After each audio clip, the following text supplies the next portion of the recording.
All right, here we got Kevin Kenna coming to the cage. Now Kevin is 2-0. He's got wins in first round by rear naked choke and second round with submission over Stephen Hudson. Kevin looks like a big 170-pounder. Yeah, he's definitely thick. He doesn't look really tall, but he definitely looks really thick. I seen Kevin fight. This guy is tough. He fights with a lot of heart.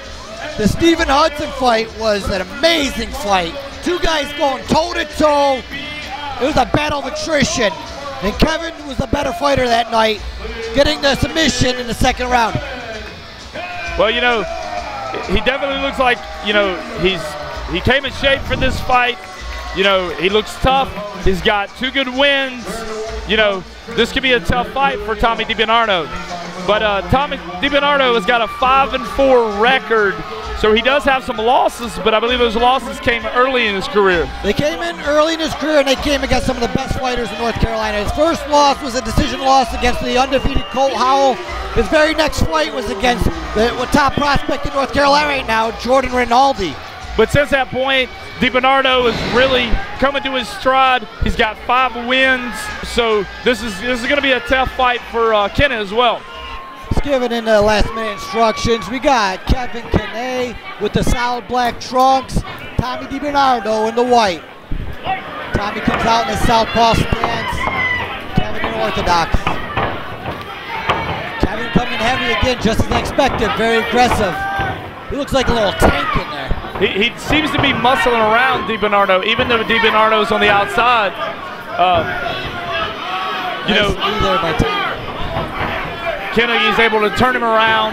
Seems to have a little bit of control on the outside, looking for that ankle pick. Nice uppercut from the ankle pick. Dibernardo's got double unders. This is going to be really hard for Kenna to get him down as long as Dibernardo maintains those double unders. And Tommy is effectively using knees to the midsection. Now he's softening up the legs and the midsection with his knees. And Kenna's mistake here is he's not fighting for the underhook. He's letting Dibernardo control both of those underhooks, which looks like there might have been a low blow there. It looks like Dibernardo is firing off a lot of knees. I don't know if it might have hit a little low.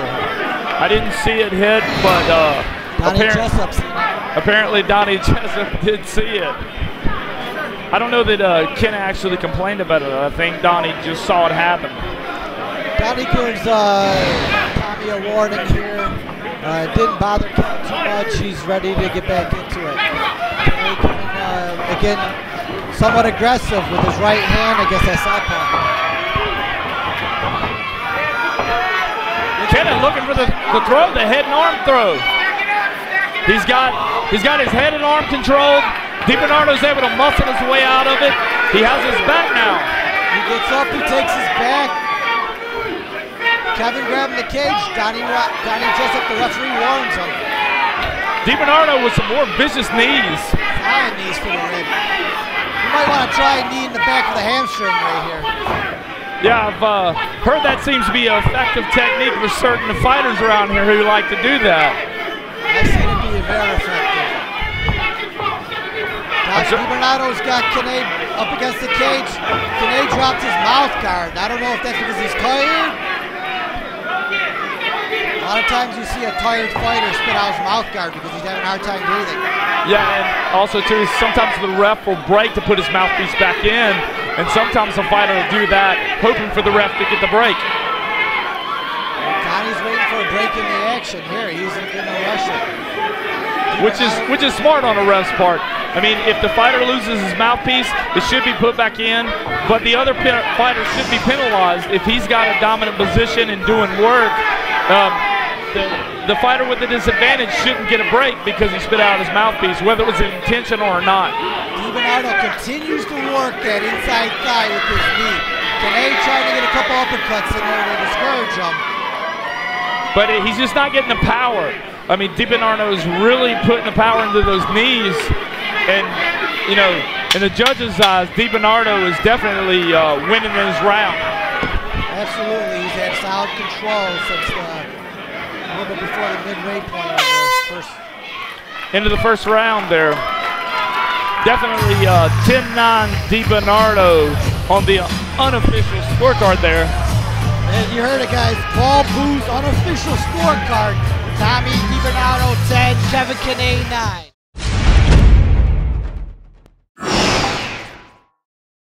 I score it one way, and sometimes I see it totally different. A lot of these judges come from a boxing background, especially in North Carolina. They tend to favor the striking over the grappling. So, you know, sometimes even when I scorecard a certain way, the judges will see a little different because of how they put the emphasis on the striking. It looks like Kenna keeps kind of stepping across like he wants a hip throw, but you know, Tommy Dibernardo keeps circling out of it. Oh, nice slip there from the big right hand from Kenna. Dibernardo went for the shot, comes back up. Kenna's landing some shots now, but Dibernardo switches it. He gets the left. Nice takedown right in the side position. He anchored right underneath that punch, right for the double leg. Got his hands collapsed and pulled him right to the ground. Now Dibernardo again with the knees to the body. I think it's a very underused weapon in MMA, specifically in amateur. The guys tend not to use them, but sometimes some of these amateurs, their cardio is questionable, and if you can really work that body, a lot of times you can gas them out early in the first round. Well, right now we got Kenna established back to guard. Dibernardo trying to work from Kenna's guard, using arm control to keep his posture and prevent Kenna from controlling his posture. Looks like he's working the body, left, right, left, right. And Donnie Jessup steps in for a timeout. We're not sure what happened here. He's warning Dibernardo about something. Yeah, he's warning. I'm not sure what happened here. He's taking a point, maybe. He's talking to the commissioner.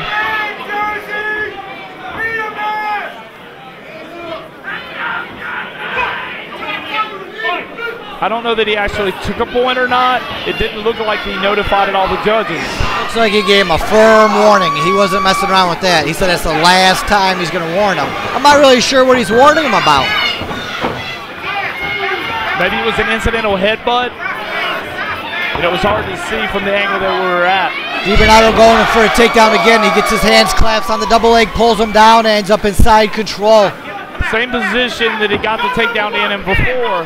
So he's probably going to look to mount and reestablish what he had before the ref broke him up. Looks like Dibernardo is using his head for control here. He might want to be careful if that's what Donnie Jessup was warning about.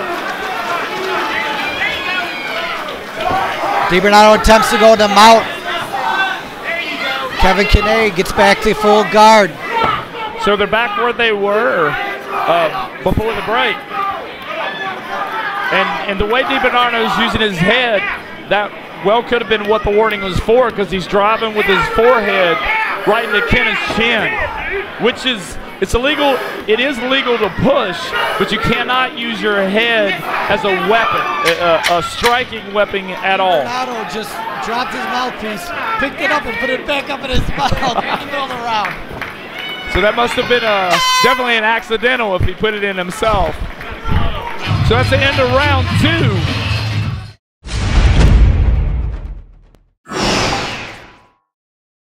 Here we go for round number 3. Round 3, on our unofficial scorecard, we got Tommy up 2 rounds to 1. We think Kevin Kenna's corner is telling him he's got to go for the finish here. Yeah, definitely. Kenna's going to have to really push the pace and work.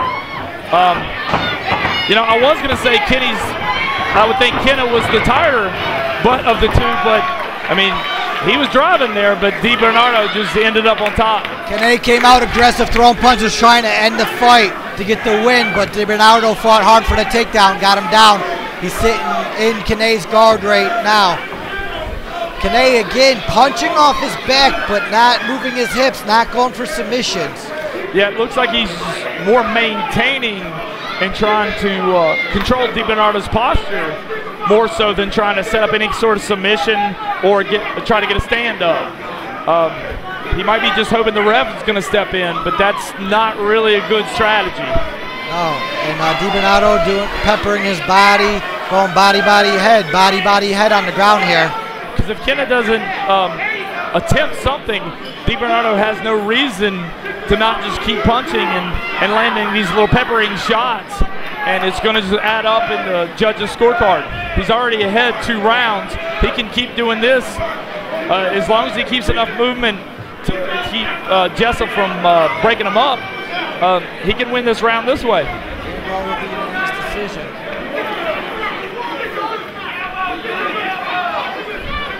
It looks like Donnie Jessup is really taking a close look at this, you know, making sure that both fighters are active. It looks like he's considering maybe staying in this fight back up.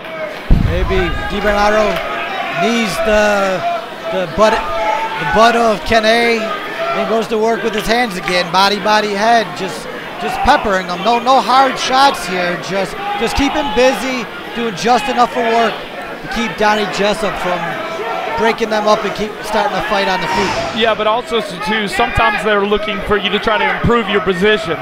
Because if it's just a little small peppering shots and it doesn't look like you're trying to finish the fight, sometimes they want to see you trying to progress to a better position, half guard or full mount, so that way they know that you're actually moving forward and you're not just burning the clock.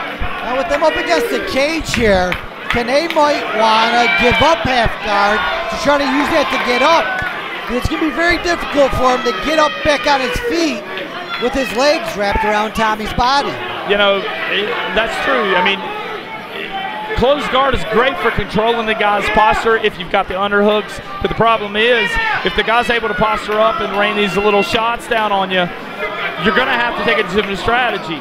You're going to have to give it a little bit of space, possibly give up half guard, or even let him fully pass to be able to get the underhook and come up. And Tommy is very content just sitting here in Kevin's guard, peppering him with the shots. And this fight comes to an end. That's it for round 3.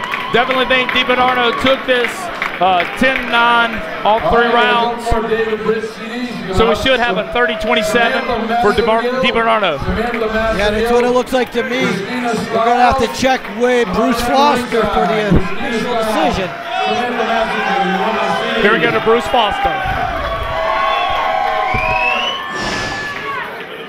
Ladies and gentlemen, we go to the judges' scorecards. We have a unanimous decision. Judge number 1 scores it 30-27. Judge number 2 scores it 30-27. Judge number 3 scored it 29-28.